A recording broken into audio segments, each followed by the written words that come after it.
and putting this in the video. I ended up making the video a lot more detailed, which means it was a lot longer. So the first video that I'm going to put out is just going to be a swatching review of the entire palette, and then the second video after the first is going to be of the actual makeup look, this right here. And why do I think my lighting is better at night? Let me find out. It's better to do this at night. So if you want to see how I got this makeup look using the Jackie Aina Anastasia Beverly Hills collab, then just hang in there, hang tight for the next video, and just enjoy this swatch and review. Thanks. Hey, welcome back to my channel. This video is long overdue. I was supposed to post this video like last week, but it was my birthday on the 27th and it just got crazy out of hand. So today we are going to, drumroll please, we're gonna talk about this baby girl right here. It's the Jackie Aina palette by Anastasia Beverly Hills. This eyeshadow palette, probably the most excited I've been for any makeup lately, because of the colors, and also because I love Jackie Aina. I watch every single video of hers. I love her, and I can't believe certain people don't want to support her. It's ridiculous, but I can't judge people for what they want to take seriously and be offended by. So whatever. Let's open it up. Oh, and I have to tell you, I actually have used this before. I used this on my birthday. So I have played with them. I just haven't played with all of them. And here it is. Yeah, I wore ginger, credit, edges, and zam. It was a real copper look. Okay, so before we start, I want to go ahead and swatch these for you guys so that you can actually see them. If you're not my skin color, make sure that you adjust your eyes accordingly, because they're going to show up differently on different people, obviously, right? Okay, all right, let's do it with a finger swatch, and let's do it with an eyeshadow brush. We'll use this one, which I have no idea. It's a no name. I think I got this back when I was in school. It's a shader brush, but it's actually a fluffier one. So for the first shades, I'm gonna do top row and bottom row. Okay, this one is Soleil. I should know how to say that, but I don't. That's Soleil with my finger. And yes, I've gone over it a couple times, but it was really because it's so creamy. I wanted to make sure that all the product got dispersed down. This is the brush. I have nothing on my arm. This is a completely clean arm, except for maybe a little bit of lotion from earlier, but nothing major. Here's the swatch of that.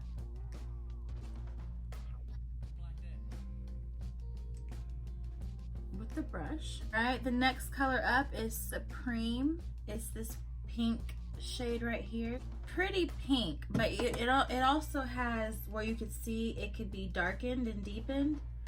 Okay, that's the finger swatch, and it is a matte, and that is the brush swatch. Next we have Pinker. That is Pinker.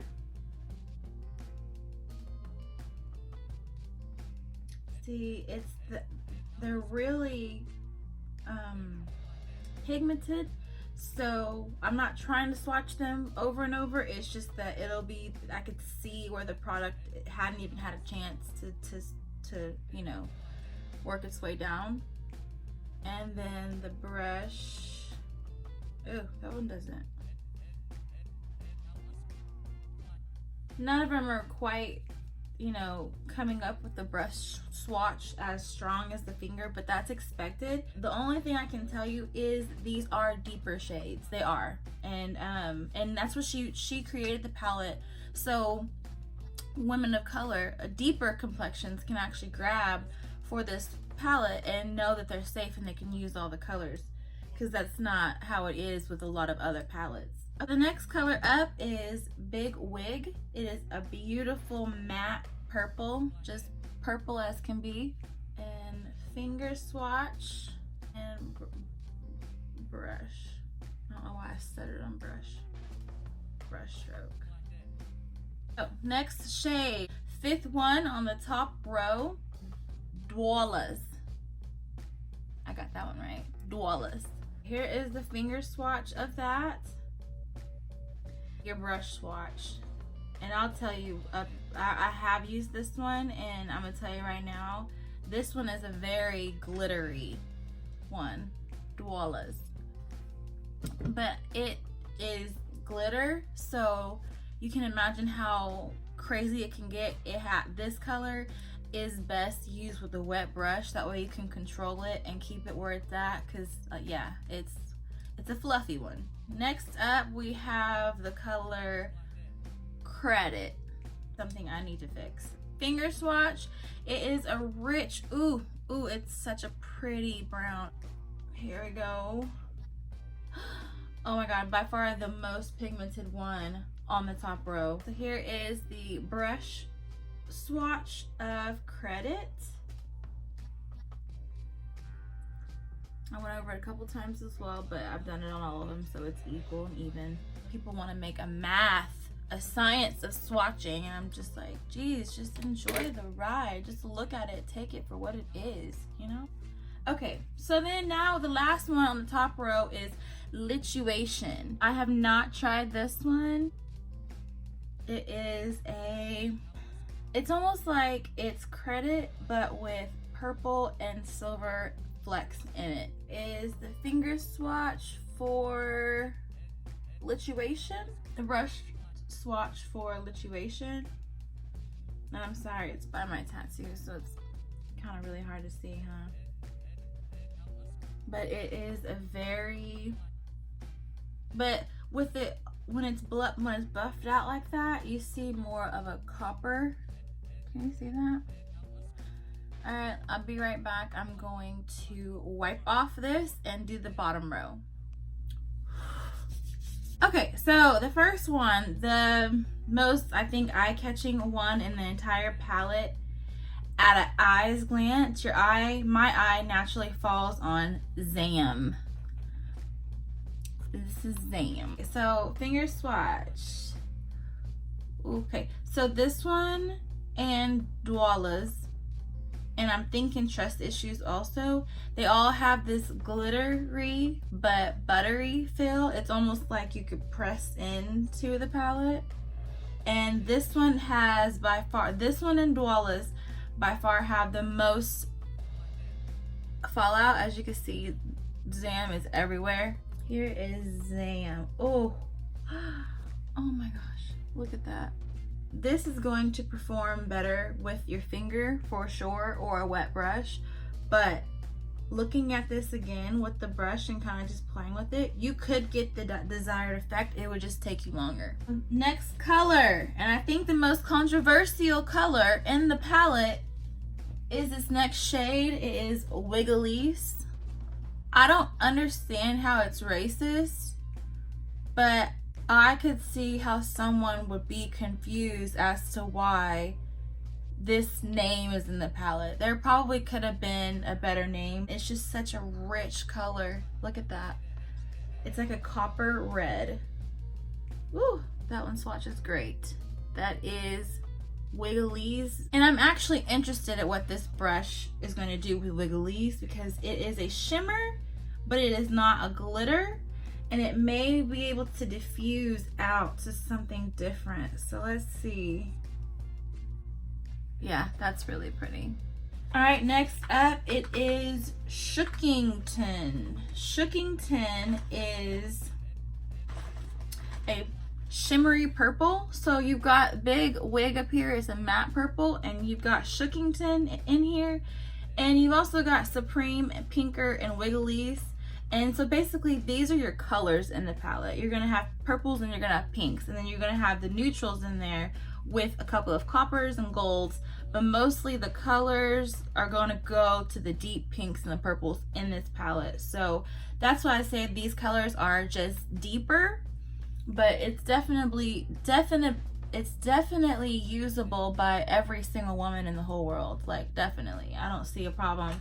I mean, you know, yeah, because you've got, yeah, we're not even through with the palette yet. So far, this is Zam, this is Wiggly's, and we're going in for the Cookin Ten shimmery purple. Oh my gosh, it's so super soft, and I grabbed so much with that swatch. I have so much on my arm right now.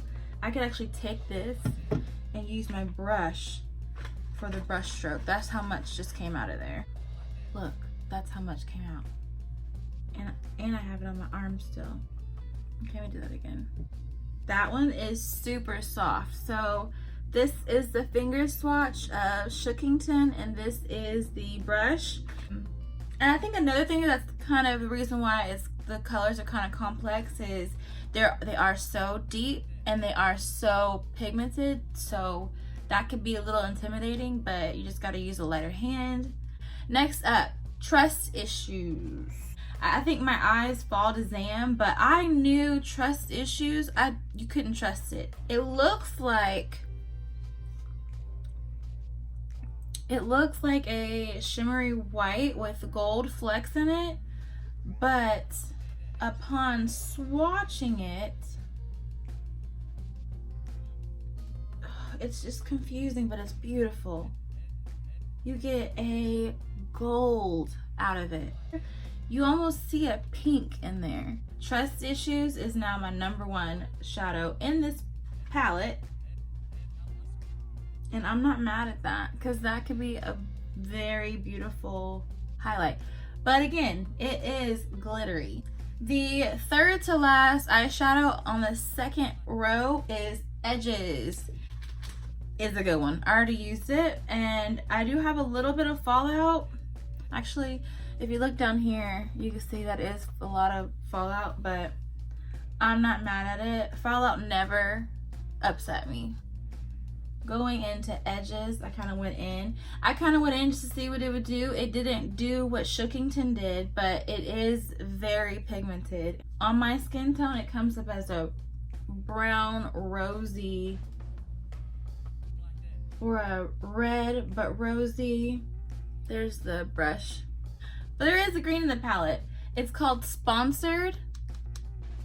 It's a green color, and yeah, let's just swatch this puppy because I love this color. Oh, but it has that beautiful brown in it. It's green, but it's brown at a different shift. The brush swatch for Sponsored. Okay, so last but not least is Ginger. Ginger is just that perfect transition shade, especially for women of color. This is a perfect one.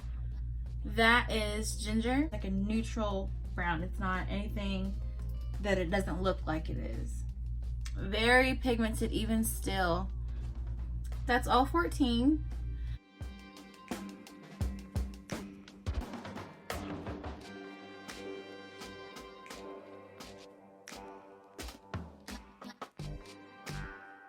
My final thoughts on this palette that matches me. Yeah, so my final thoughts on this palette is I love the packaging. I love Jackie Aina for creating a palette that's inclusive to women of color and darker skin tones so that they don't have to feel like there's not really anything out there for them that's safe and sound, and they don't have to worry about any ashy colors or colors that just don't look well on darker skin tones.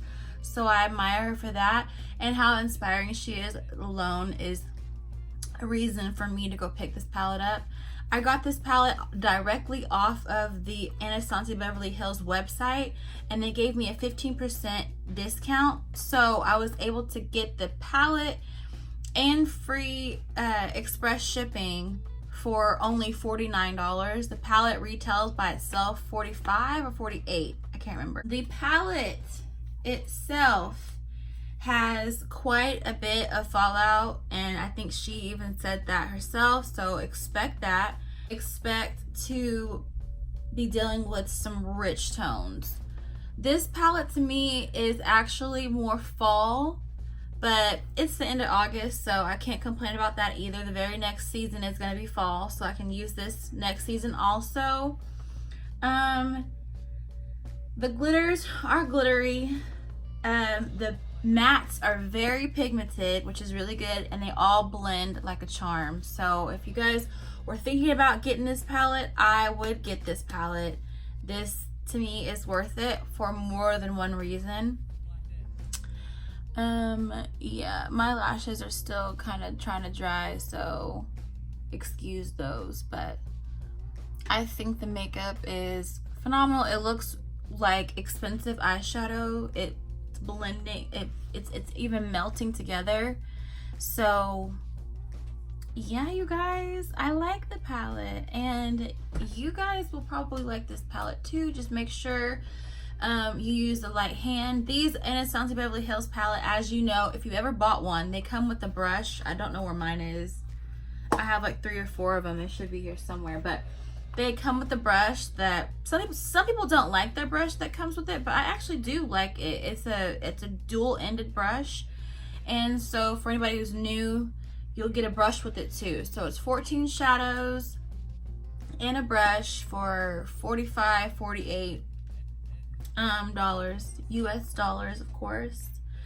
Yeah, so this palette is officially been approved. Give this video a thumbs up, hit that subscribe button. Thank you guys so much. I appreciate everything you guys do. Until next time, I'm out.